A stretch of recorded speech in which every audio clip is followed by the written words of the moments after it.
Hello दोस्तों, आप सभी का पॉलिटेक्निक कंप्यूटेशन क्लास में फिर से एक बार इस नए वीडियो में स्वागत है। आज हम बात करेंगे लेसन नंबर 2 और उसका नाम है द्रव्य अर्थात मैटर।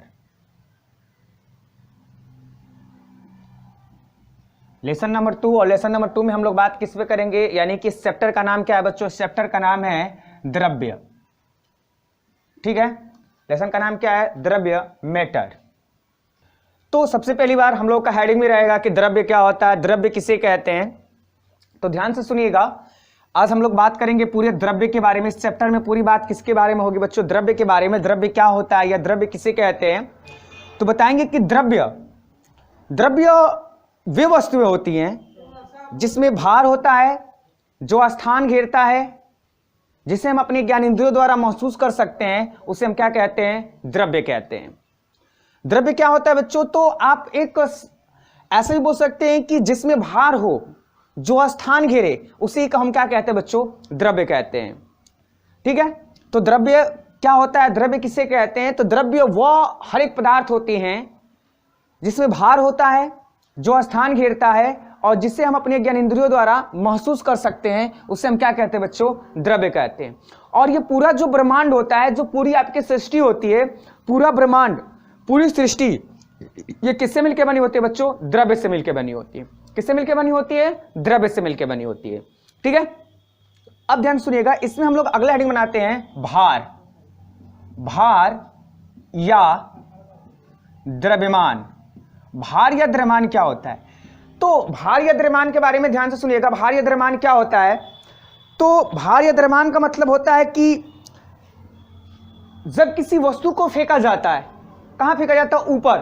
जब किसी वस्तु को क्या किया जाता है? फेंका जाता है, और वो वस्तु ऊपर से कहां आती है? नीचे। और उसे कौन आकर्षित करता है? पृथ्वी। यानी कि पृथ्वी के अंतर्गत क्या होता है? जो आकर्षण होता है, तो उस आकर्षण को जैसे वो क्या करती है? आकर्षित करती है।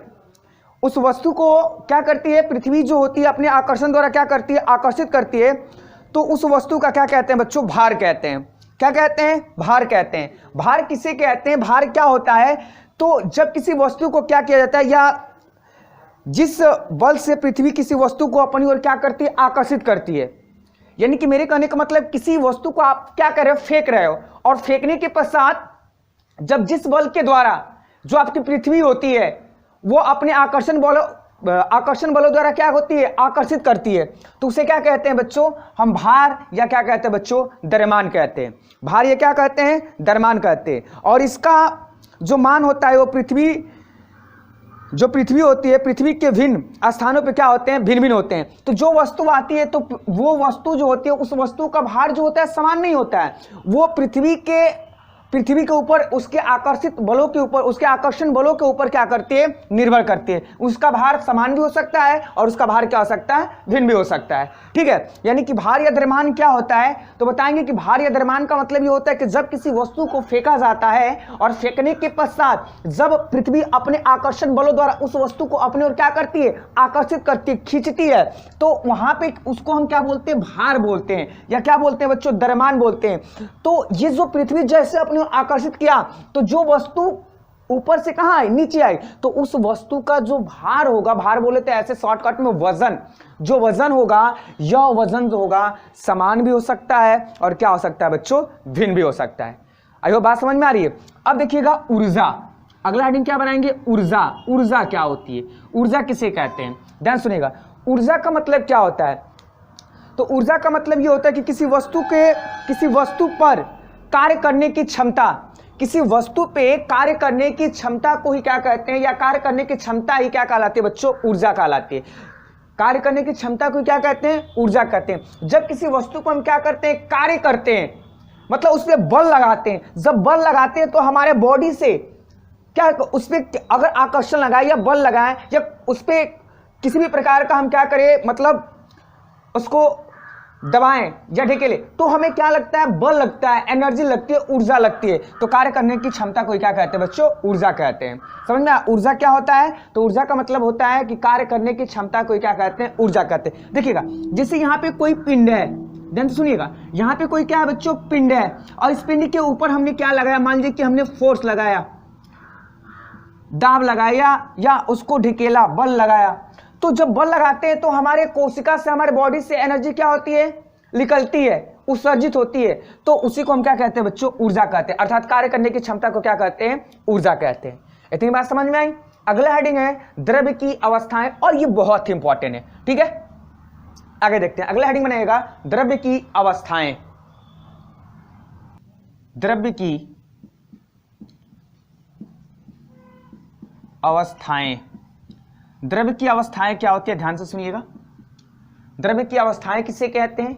तो द्रव्य की जो अवस्थाएं होती हैं, और सबसे पहला क्वेश्चन ये बनेगा कि सर द्रव्य की अवस्थाएं क्यों आई, क्या रीजन था, द्रव्य की अवस्थाएं क्या थी, या द्रव्य की अवस्थाएं किसके आधार पर आई।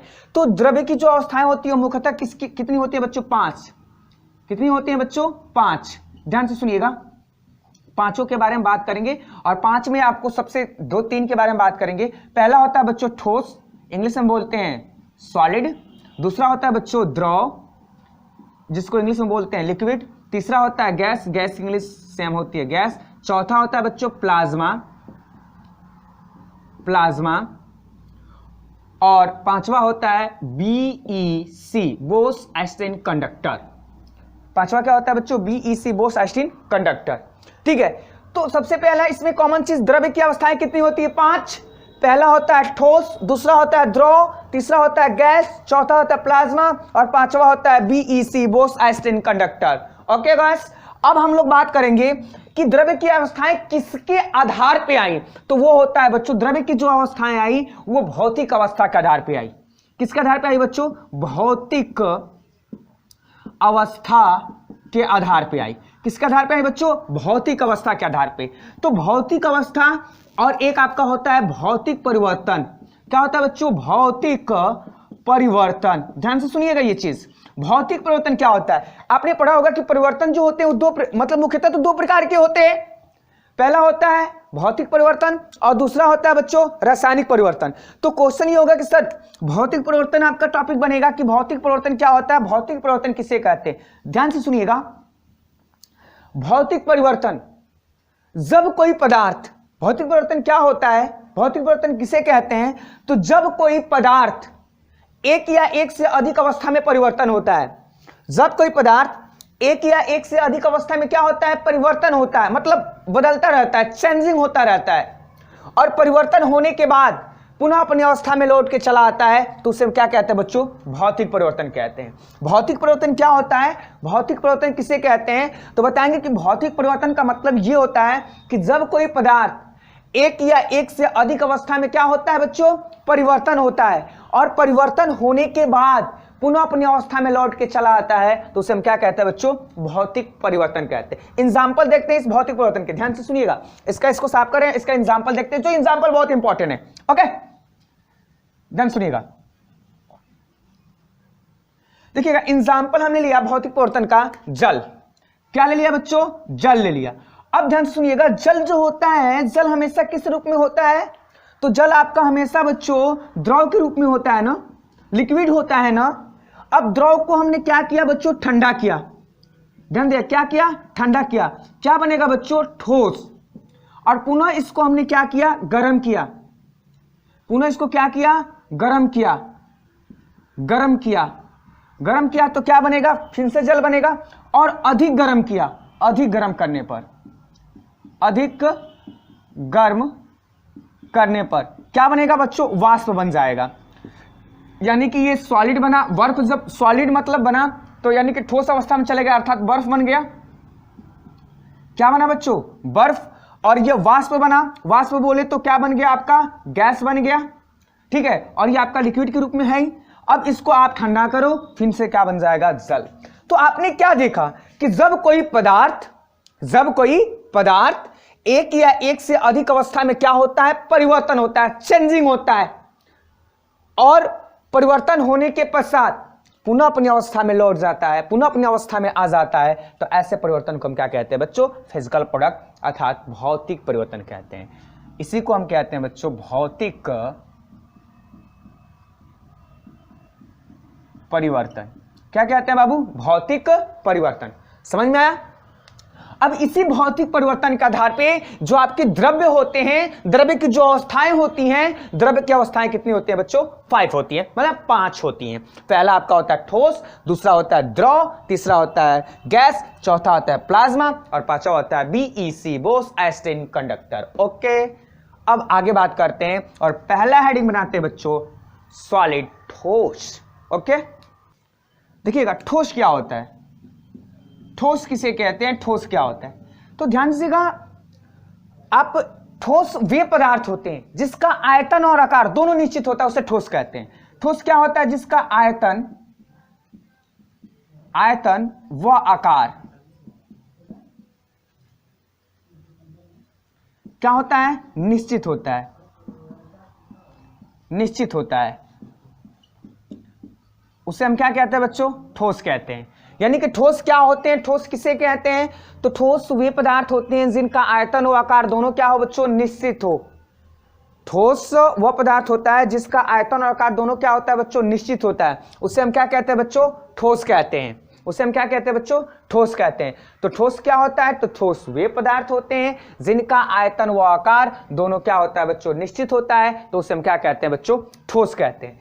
अब होता क्यों है आयतन और आकार निश्चित क्यों होता है? ध्यान से सुनिएगा। जो ठोस के अणु होते हैं, ध्यान से सुनिएगा, जो ठोस के मॉलिक्यूल्स होते हैं, जो उनके अणु होते हैं वो आपस में चिपके होते हैं। आपस में क्या होते हैं बच्चों? चिपके होते हैं। और आपस में जब चिपके होंगे तो ध्यान दीजिएगा, इनके अणु आपस में क्या है बच्चों? चिपके हैं। और जब इनके अणु जब आपस में क्या होते हैं? चिपके होते हैं, तो चिपके होने के कारण इनके अणुओं के मध्य जो बीच होता है, इनके अणुओं के बीच में जो अंतरा अणु का स्थान होता है वो बहुत कम होता है। और जब बहुत इनके अणुओं के बीच में जब खाली स्थान, अंतरा अणु का स्थान जो क्या होगा? कम होगा, तो इनके अणु क्या करेंगे? मोशन बहुत कम करेंगे, गति बहुत कम करेंगे। और गति जब बहुत कम करेंगे तो इनके अणु जब आपस में क्या होते हैं? चिपके होते हैं। और जब इनके अणु आपस में क्या होंगे? चिपके होंगे, तो इनके अणुओं की जो गति करने की क्षमता होती है वो बहुत कम होती है। और इनमें इनमें जो आकर्षण होता है वो बहुत क्या होता है बच्चों? अधिक होता है। यही कारण होता है कि इनका आयतन आकार दोनों क्या होता है बच्चों? निश्चित होता है। बात समझ में आई? क्लियर हुआ? तो अब देखिएगा दूसरा हमारा क्या था बच्चों? दूसरा इसमें प्रकार द्रव। दूसरा देखिएगा द्रव, ठीक है? द्रव के बारे में देखते हैं, इसको साफ कर दे। ओके,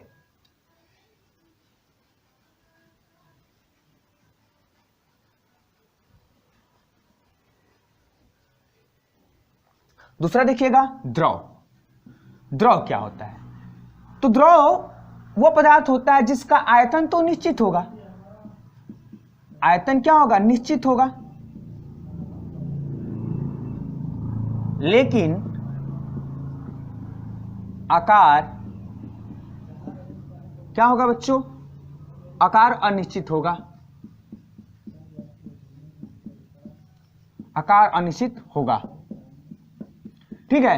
यानी कि द्रव किसे कहते हैं? तो द्रव वे पदार्थ होते हैं जिनका आयतन तो निश्चित होता है लेकिन आकार क्या होता है बच्चों? अनिश्चित होता है। उसे हम क्या कहते हैं बच्चों? द्रव कहते हैं। द्रव क्या होता है? द्रव किसे कहते हैं? तो द्रव वह पदार्थ होते हैं जिनका आयतन तो निश्चित होता है लेकिन आकार क्या होता है? अनिश्चित होता है। उससे हम क्या कहते हैं बच्चों? द्रव कहते हैं।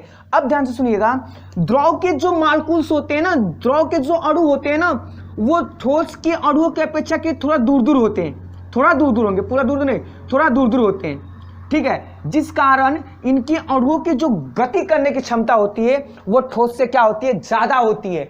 और इनके अणुओं के बीच जो आकर्षण होता है वो ठोस अणुओं की अपेक्षा क्या लगता है बच्चों? कम लगता है, ठीक है? यही कारण होता है कि इसका आयतन तो निश्चित होता है लेकिन आकार क्या होता है बच्चों?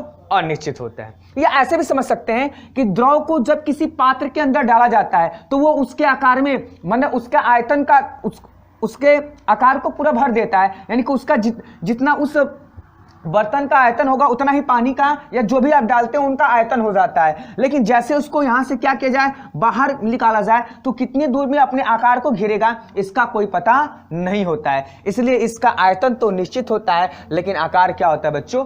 अनिश्चित होता है। समझ में आया? द्रव क्या होता है? तो द्रव वे पदार्थ होते हैं जिनका आयतन तो निश्चित होता है लेकिन आकार अनिश्चित होता है या अनिश्चित होगा या होता है, तो उसे हम क्या कहते हैं बच्चों? द्रव कहते हैं। और द्रव के जो अणु होते हैं वो ठोस अणुओं की अपेक्षा के थोड़ा दूर दूर होते हैं, जिस कारण इनके अणुओं की जो गति करने की क्षमता होती है वो ठोस से थोड़ा ज्यादा होती है और इनमें जो आकर्षण होता है वो ठोस अणुओं की अपेक्षा के थोड़ा कम कार्य करता है। यही कारण होता है, यही रीजन होता है कि द्रव का आयतन तो निश्चित होता है लेकिन आकार क्या होता है बच्चों? अनिश्चित होता है, या उसको जिस पात्र में डाला जाता है उसी का क्या आकार धारण कर लेता है, इसलिए इसका आयतन निश्चित होता है। लेकिन उसको अगर उस पात्र से बाहर निकाला जाए तो कितने स्थान पर फैलेगा या कितना स्थान घेरेगा इसका किसी को कोई पता नहीं होता है, इसलिए इसका आकार क्या होता है बच्चों? अनिश्चित होता है।